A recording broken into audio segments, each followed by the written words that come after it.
Donc on commence comme d'habitude avec quelques minutes de silence, méditation. Donc gardez votre attention sur le corps et la respiration pour commencer par poser l'esprit.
Donc en visualisant les objets de refuge devant nous,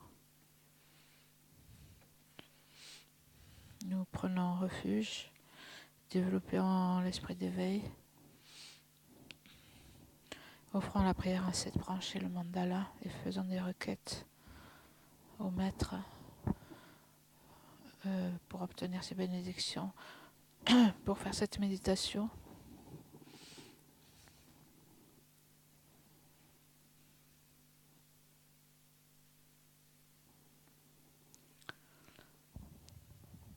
Jusqu'à l'éveil, je prends refuge en le Bouddha, le Dharma et la communauté suprême, la Sangha. Jusqu'à l'éveil, je prends refuge en le Bouddha, le Dharma et la communauté suprême, la Sangha. Jusqu'à l'éveil, je prends refuge en le Bouddha, le Dharma et la communauté suprême, la Sangha. Grâce aux deux accumulations, rassemblées par ma pratique, grâce aux deux accumulations rassemblées par la pratique de cette méditation, puisse-je devenir un Bouddha afin d'être bénéfique à tous les êtres. Grâce aux deux accumulations rassemblées par ma pratique de cette méditation, puisse-je devenir un Bouddha afin d'être bénéfique à tous les êtres. Grâce aux deux accumulations rassemblées par ma pratique de cette méditation, puisse-je devenir un Bouddha afin d'être bénéfique à tous les êtres.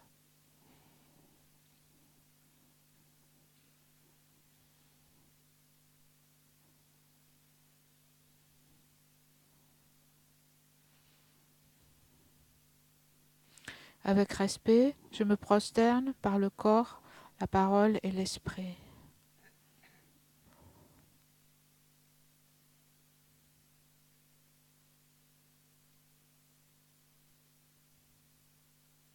Je présente des myriades de toutes sortes d'offrandes réelles et imaginées.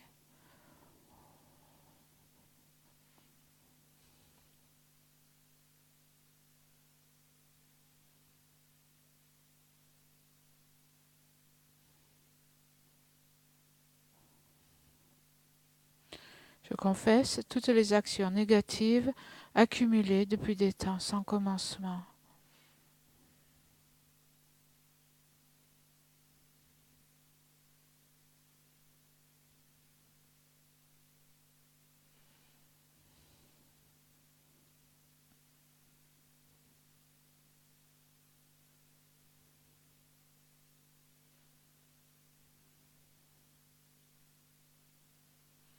Et je me réjouis des mérites de tous les êtres, sains et ordinaires.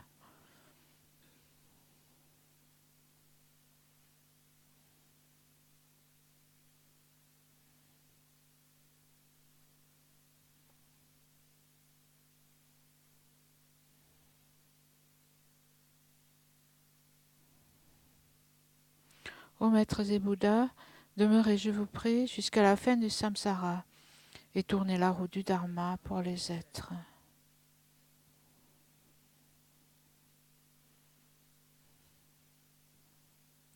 Mes propres mérites et ceux de tous les autres, je les dédie à l'éveil suprême.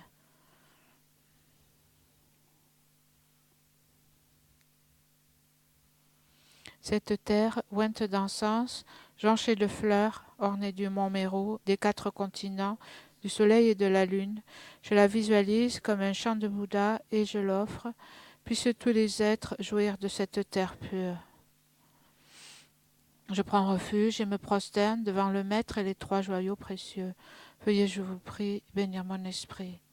Je vous fais la requête de pacifier immédiatement toutes les conceptions erronées, de la dévotion incorrecte envers le Maître jusqu'à la vue dualiste dans mon esprit et dans celui de tous les êtres mémères.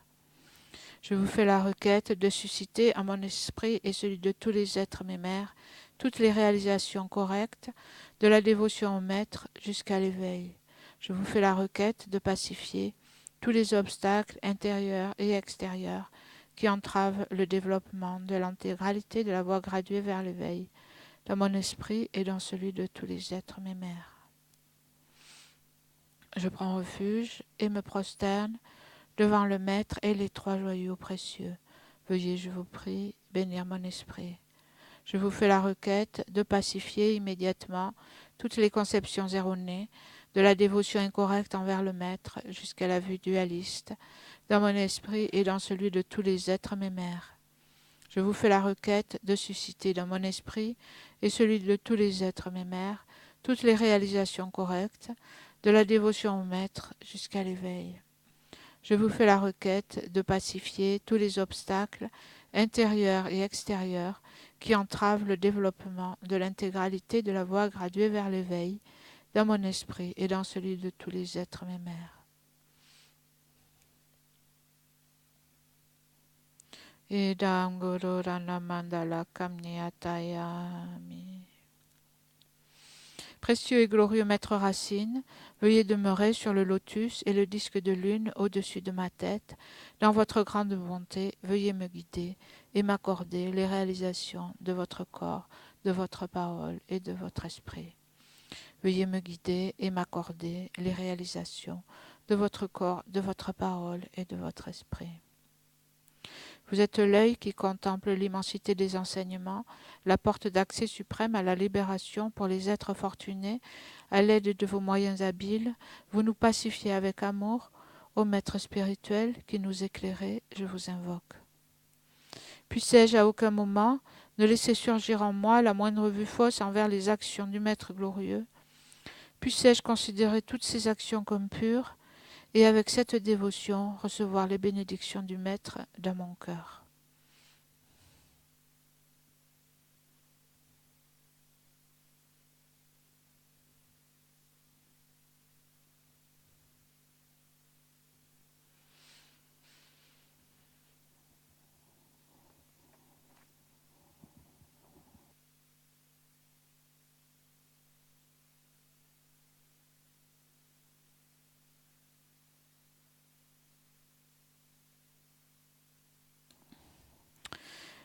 Donc ce matin, enfin ce midi plutôt, je voulais reprendre un peu la méditation d'hier, qui est en fait tellement riche et sur laquelle nous sommes passés tellement rapidement et qui demande vraiment de la pratique.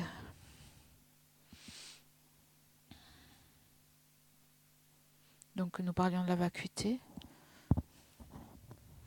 Donc c'est bien de méditer pendant la méditation, parce que vous pouvez l'écouter. Hein.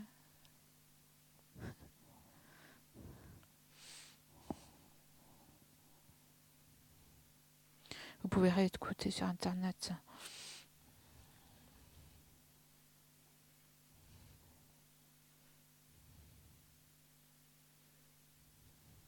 Donc quand on parle de la lignée ou la nature de Bouddha, on parle de la vacuité de l'esprit,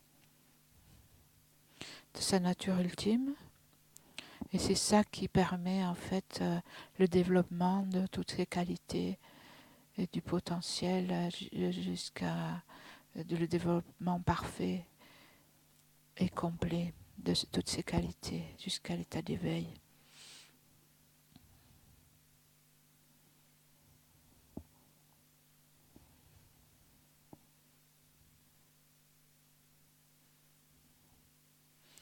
Et donc réaliser que les choses sont vides d'existence véritable, ça permet de purifier l'esprit de tous les voiles, comprendre la vacuité. Et donc il s'agit d'abord d'analyser nos perceptions.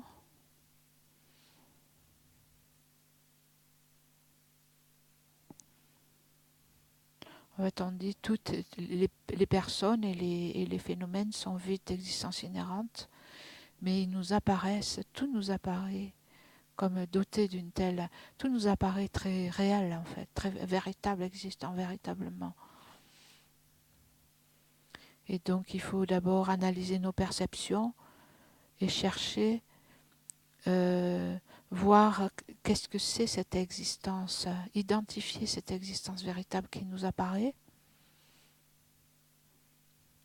et chercher ce phénomène qui existe véritablement, dans lequel nous croyons, et voir que c'est introuvable.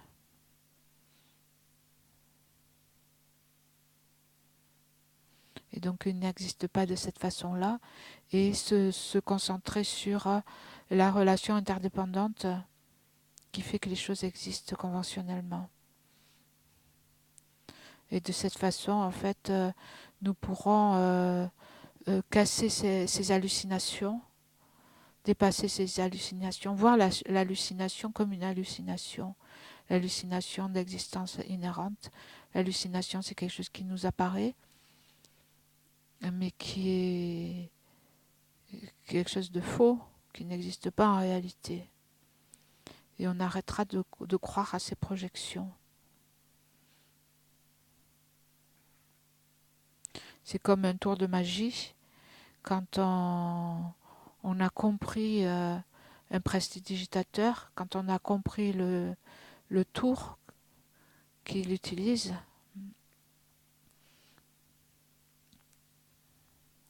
ce tour de magie n'a plus, on n'est plus, on n'est plus trompé par ce qui apparaît.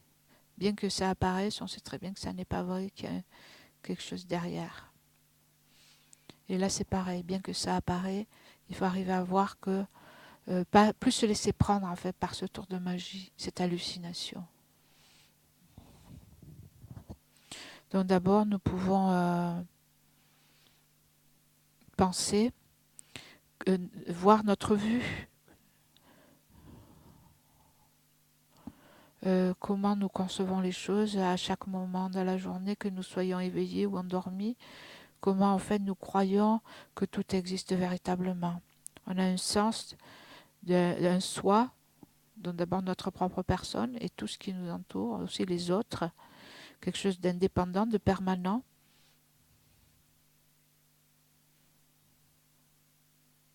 Nous identifions très fort avec le fait d'être cette personne que nous sommes, mais nous la voyons de façon, nous attribuons à tout en fait cette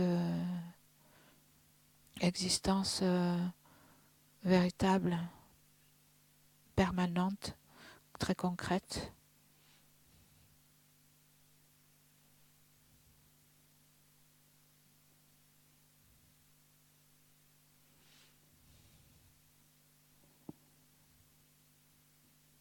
Donc les choses existent, elles existent parce que l'esprit les nomme, les désigne. Mais en plus de ça, nous ne les voyons pas simplement désignés, notre ignorance projette cette existence véritable. Tout nous apparaît de façon tellement véritable. Essayez d'analyser votre perception, votre expérience, pour voir si vous pouvez identifier cette apparence d'existence véritable. Comme si les choses en fait existaient sans dépendre de rien d'autre. Si elles existaient véritablement en soi, de leur propre côté, ça veut dire qu'elles ne sont affectées par rien d'autre.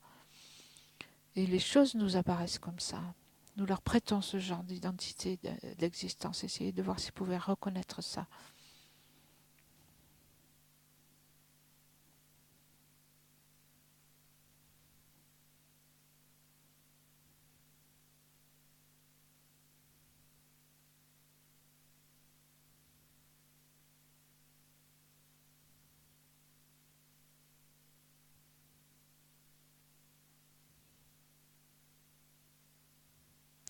Un exemple, ça peut être par exemple quand quelqu'un vous a blessé, vous a accusé de quelque chose, il y a un jeu qui a été blessé, qui ressort très fort.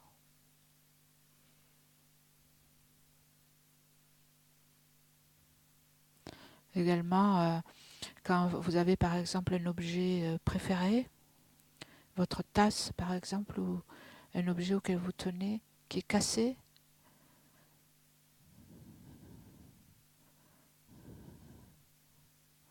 vous avez ce sens d'avoir perdu quelque chose de cher,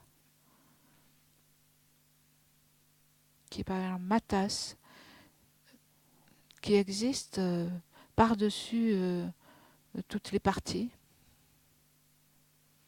comme quelque chose d'inhérent, qui a été perdu, et qui est une projection en fait de l'ignorance. Essayez d'identifier.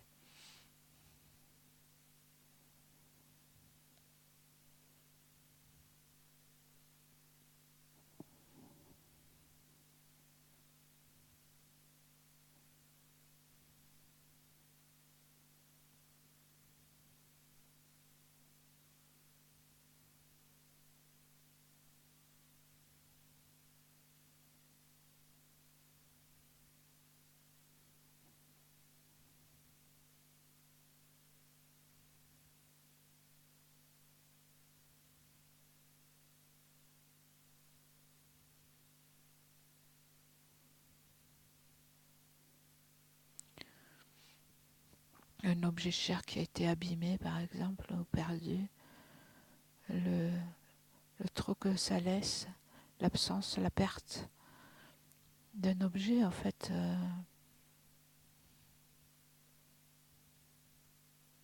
véritablement existant.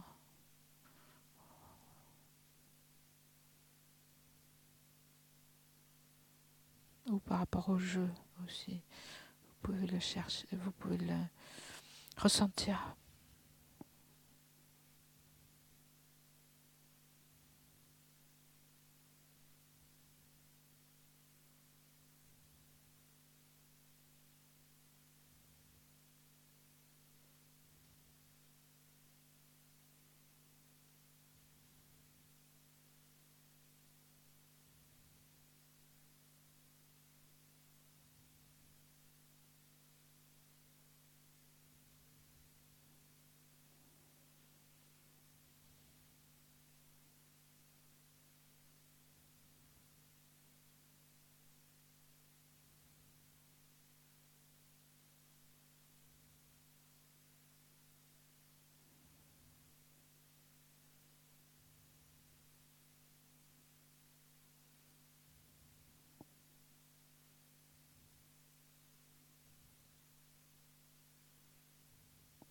Et donc si c'est cet objet ou si le jeu que vous analysez a existé de cette façon-là, véritablement, on devrait pouvoir montrer du doigt qu'est-ce que c'est, le trouver dans l'ensemble de ses parties, de ses composants.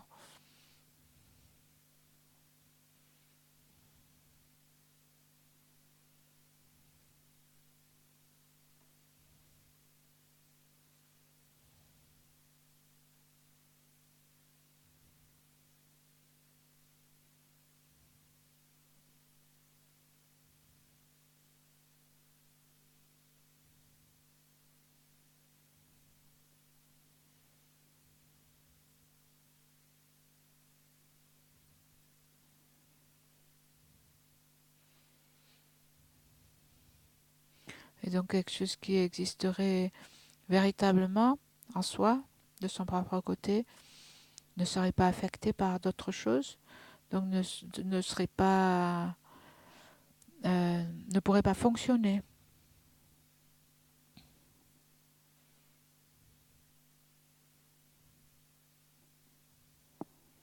Donc essayez d'imaginer comment ces phénomènes que l'on conçoit comme existants, dont on est persuadé en fait qu'elles existent véritablement, de façon très concrète, si elles existaient comme ça, comment pourraient-elles être affectées par d'autres choses?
Dans la réalité, donc les choses sont dépourvues de ce type d'existence. Tout est dépourvu d'existence en soi, indépendante.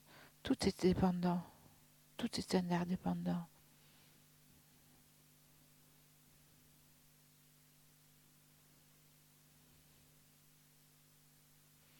Donc pensez comment, par exemple, cet objet ou que vous avez conçu en fait comme existant en soi, ou vous-même, cette personne, existe en dépendance de multiples causes et conditions, et change à chaque instant.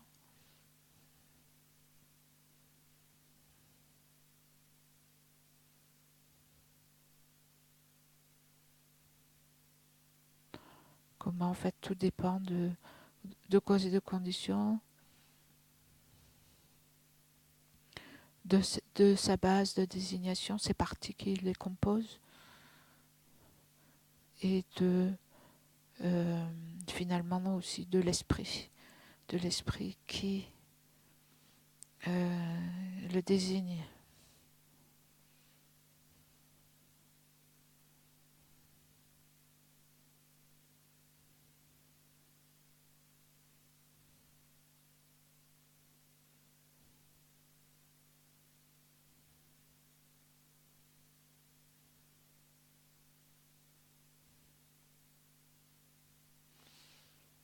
Pour comprendre ce niveau le plus subtil de l'interdépendance, le fait que tout dépend de la désignation par l'esprit,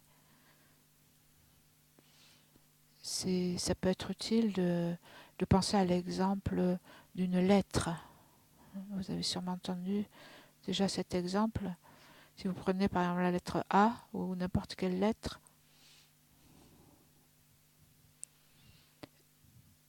elle ne vous apparaît comme... elle n'existe en tant que lettre A que par la désignation de votre esprit, qui a appris que c'est un A.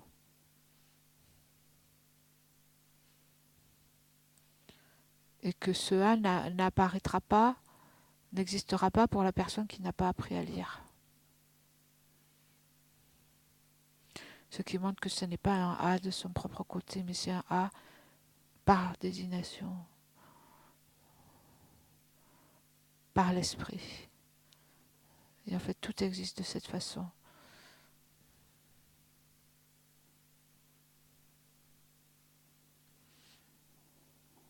On a essayé de réfléchir comment les choses existent par, par l'interdépendance, soit de cause et de conditions, de parties, ou la façon la plus subtile, par la désignation de l'esprit.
Donc, cette interdépendance, c'est la façon dont les choses existent conventionnellement.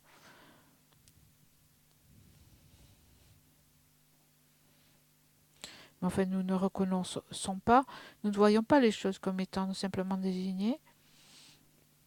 Nous, nous les voyons sur ces phénomènes simplement désignés. L'ignorance projette en fait. projette une existence indépendante, solide.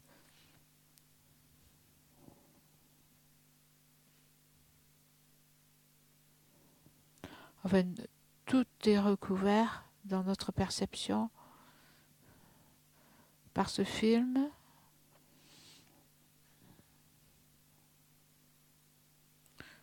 Comme si tout était peint en fait par un film d'existence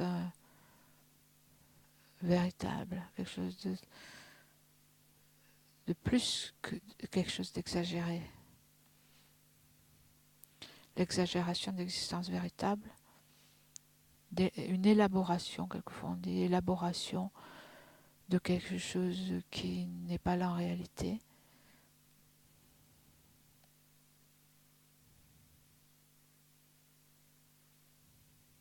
Quelque chose comme si tout existait véritablement, était distinct en substance,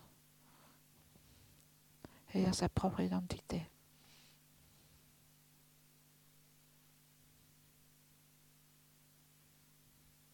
Et donc ça, c'est l'hallucination.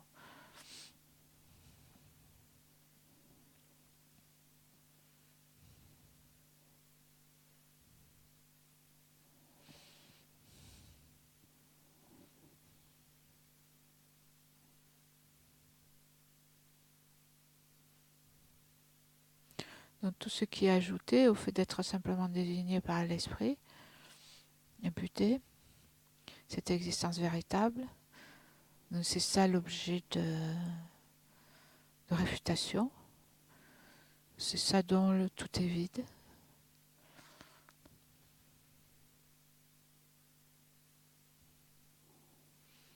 Donc une fois que nous l'avons identifié et compris que c'est quelque chose d'impossible, qui n'existe pas dans la réalité, qui est une projection de l'ignorance, de l'esprit ignorant, dû à l'habitude, dû au fait que c'est quelque chose que l'on fait depuis des vies sans commencement. Donc une fois que l'on reconnaît cela, on voit l'hallucination pour ce qu'elle est.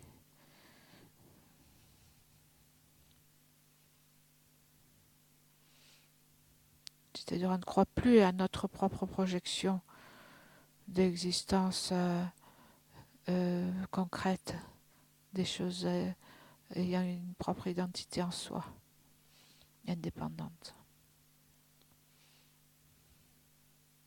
Comme on a compris quel était le tour de magie, on ne se laisse plus avoir. Essayez de voir si vous pouvez voir cela.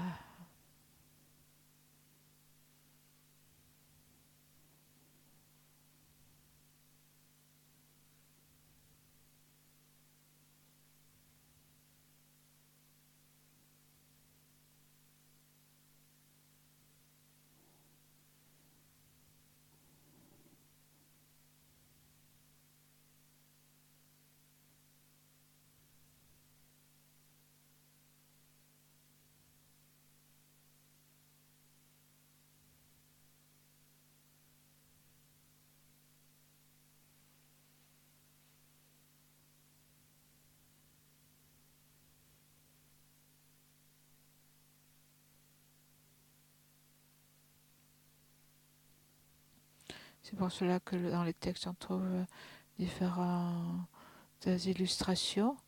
Donc une hallucination, une illusion, un rêve, comme un rêve dans lequel on croit que tout existe vraiment, comme une illusion d'optique.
Et donc quand on médite comme ça sur la vacuité, en fait,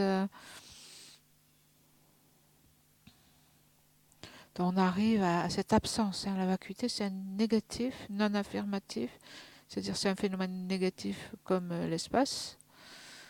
Donc on médite sur la vacuité, c'est-à-dire l'apparence, c'est l'espace, c'est comme l'espace, mentalement. C'est une négation. Et ce que l'on comprend par cette négation, le sens de cette négation, c'est l'absence d'existence intrinsèque, véritable.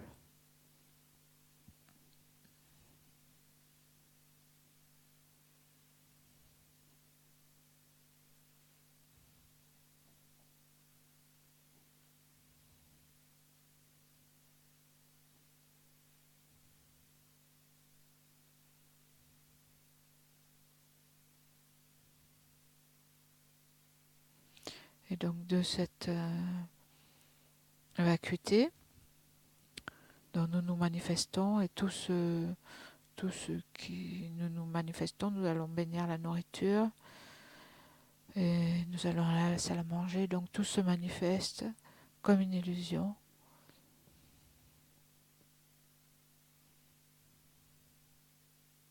Comme un mirage, comme un rêve.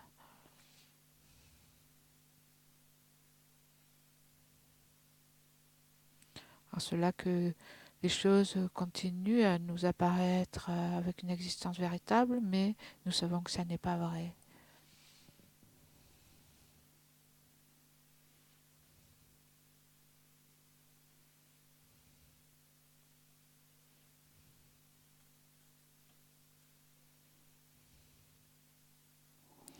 Donc nous prenons la page 207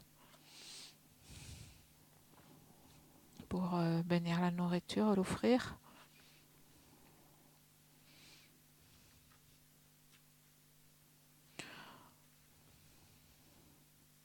Om Aho, Om Aho, Om Aho. Alama Sangye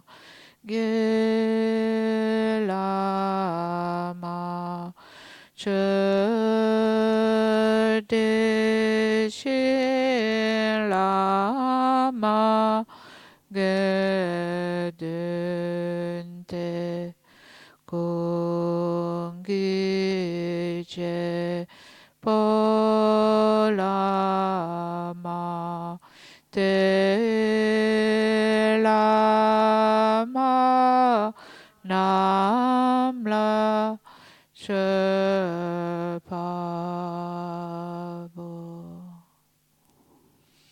Si vous voulez lire, tournez la page, j'ai pas le livre. Je vous écoute ensemble. Puissions-nous, ainsi que notre âge, dans notre vie à venir, ne jamais être séparés des trois joyaux, faire continuellement des offrandes aux trois joyaux et recevoir les bénédictions des trois joyaux. Au Maître suprême, le précieux, au refuge suprême, le Dharma précieux, au guide suprême, la Sangha précieuse, aux trois refuges, je fais offrande.